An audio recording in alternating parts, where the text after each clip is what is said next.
আসসালামু আলাইকুম বন্ধুরা, আশা করি সবাই আল্লাহর রহমতে ভালো আছেন। আমরাও ভালো আছি। আমাদের ধারাবাহিক সিরিজ সেটা হচ্ছে গল্পের বই, দুজনের গল্পের বই থেকে দাম্পত্য জীবন নিয়ে, দাম্পত্য জীবন, স্বামী স্ত্রীর সংসার কেমন হওয়া উচিত, কেমন কাটানো উচিত, কি করা উচিত না অনুচিত, এগুলা নিয়ে আসলে আমাদের গল্পের বইটা।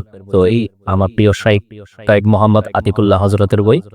তো সেই বই থেকে দেখে ধারাবাহিক ভাবে কিন্তু গল্প পড়া হচ্ছে। আপনারা সাপোর্ট করবেন, সাবস্ক্রাইব করবেন। তো আজকে যে গল্পটা করব সেটার নাম হচ্ছে অবহেলা। তো শুরু করা যাক। মানসিক ডাক্তার, আপনার সমস্যা কি খুলে বলুন তো। স্বামী: প্রচন্ড কাজের চাপ আর অফিসের টাইট শিডিউলের কারণে আমি 3 দিন মানসিকভাবে ভেঙে পড়ছি, উদ্যম হারিয়ে ফেলেছি। আমার স্ত্রী এক প্রকার জোর করেই আপনার কাছে নিয়ে এসেছে।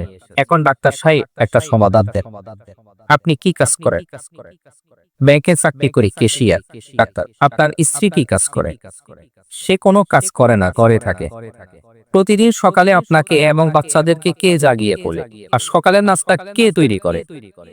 আমার স্ত্রী এসব করে, কারণ সে তো কোনো কাজ করে না। ডাক্তার: আপনার স্ত্রী প্রতিদিন কখন ঘুম থেকে জাগেন আর আপনি কখন জাগেন?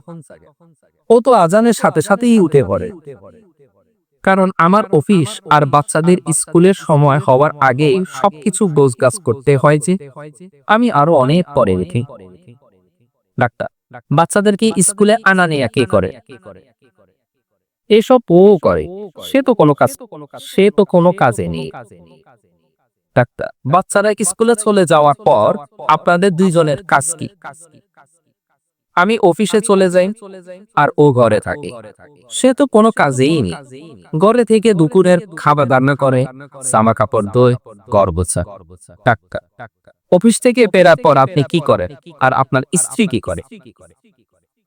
আমি খেয়ে দিয়ে একটু গায়ে এলিয়ে দিই, আর ও বাচ্চাদেরকে নিয়ে বসে, তাদের বাড়ির কাজগুলো দেখিয়ে দেয়। পড়াশোনার পাঠ শেষ হলে ও বিকেলে নাস্তা তৈরি করতে রান্না করে যায়। ডাক্তার: তারপরে আপনার কি কাজ আর উনি কি করে? আমি ব্যালকনিতে বসে পত্রিকায় চোখ বুলাই, কখনো কম্পিউটার নিয়ে বসি, বাচ্চাদের মা তখন হাতের খাবার তৈরিতে ব্যস্ত থাকে। ডাক্তার: তারপর? রান্না বান্না শেষ হলে সবাই খেতে বসি, আমি শুয়ে পড়ি, আর ও বাচ্চাদেরকে ঘুম পাড়িয়ে থালা বাসন পরিষ্কার করে ঘরদোর গুছিয়ে আরাম করতে আসে। আচ্ছা, আপনার কি মনে হয় আপনাদের দুইজনের মধ্যে ডাক্তারের প্রয়োজন কার বেশি? আপনাদের দুইজনের মধ্যে কার বিশ্রামের প্রয়োজন বেশি? আর যে মানুষটা ভোর থেকে শুরু করে গভীর রাত পর্যন্ত এক নাগাড়ে কাজ করে যায়, সেই বুঝি কোনো কাজ করে না? যে মানুষটা কোনো নির্দিষ্ট অফিস টাইম ছাড়া কাজ করে না, কোনো মাসিক বেতন ছাড়াই কাজ করে, আহ, যে মানুষটা কোনো নির্দিষ্ট অফিস টাইম ছাড়া কাজ করে, কোনো মাসিক বেতন ছাড়াই কাজ করে, কোনো প্রকারের চাপ ছাড়াই কাজ করে, কোনো প্রকারের উৎসাহ, প্রেরণা, কৃতজ্ঞতা ছাড়া, বিরক্ত হওয়া ছাড়া, অভিযোগ ছাড়া কাজ করে, সেই বুঝি কোনো কাজ করে না? কোনো কাজ করে না। এশিয়া সাহেব: জি বলুন ডাক্তার সাহেব। আপনার রোগ আমি ধরতে পেরেছি। আপনার রোগ হলো স্ত্রীকে অবহেলার দৃষ্টিতে দেখা।